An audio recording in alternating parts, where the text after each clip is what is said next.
ইনকিলাব মঞ্চের মুখপাত্র শহীদ শরীফ ওসমান হাদিকে হত্যার প্রতিবাদে শাহবাগ অবরোধ করেছে বিক্ষুব্ধ ছাত্র জনতা।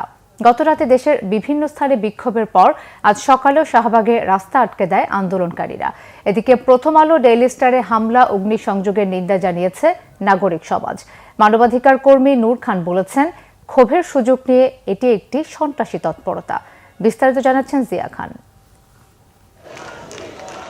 ক্ষোভে ফুঁসছে শাহবাগ। শরীফ ওসমান হাদিকে হত্যার প্রতিবাদে বিক্ষুব্ধ ছাত্র জনতা। বৃহস্পতিবার রাতের পর দেশের বিভিন্ন স্থান থেকে আসা বিক্ষুব্ধরা শুক্রবার সকালে জড়ো হয় শাহবাগে।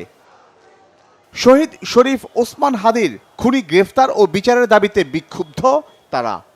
আমরা যতক্ষণ পর্যন্ত হাদি হত্যার বিচার না পাবো ততক্ষণ পর্যন্ত আমরা মাঠে থাকবো। আওয়ামী লীগের সন্ত্রাসীরা হাদি ভাইকে গুলি করেছে, আমরা এটা মেনে নিব না, এই স্বাধীন বাংলাদেশে মেনে নিব না। আসিফ নজরুল সহ সকল উপদেষ্টাদের পদত্যাগ চাই। হাদি ভাইকে যেভাবে গুলি করা হয়েছে প্রকাশ্যে, ওই খুনিকে বাংলাদেশে আননা তারপর প্রকাশ্যে গুলি করতে হবে, এটাই আমাদের চাওয়া। হাদি হত্যায় সরকারের ব্যর্থতার অভিযোগ তাদের। আমরা যাদের উপদেষ্টা হিসেবে বসাইছি ওনারা হচ্ছে গিয়ে একটা গণ্ডির বাইরে কাজ করার কোনো সুযোগ নাই। তো এই পর্যায়ে এসে আমাদের মূল দাবি একটাই, আমরা বিপ্লবী সরকার চাই। পাশাপাশি গভর্নেন্স সিস্টেমে যে বিষয়গুলো আছে সেইগুলোরও আমরা সংস্কার চাই।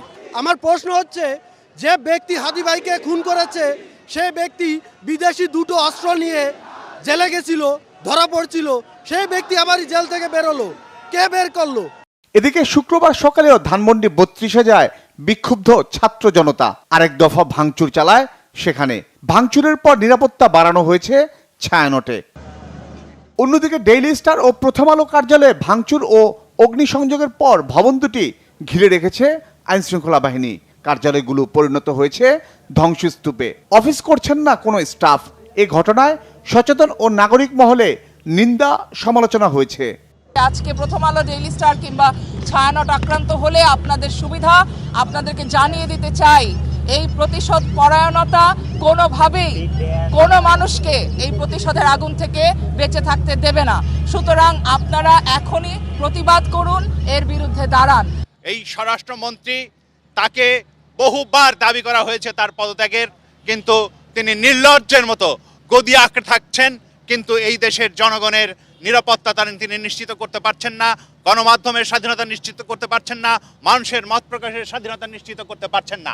এটিকে কোনোভাবেই ক্ষোভের বহিঃপ্রকাশ বলতে নারাজ এই মানবাধিকার কর্মী।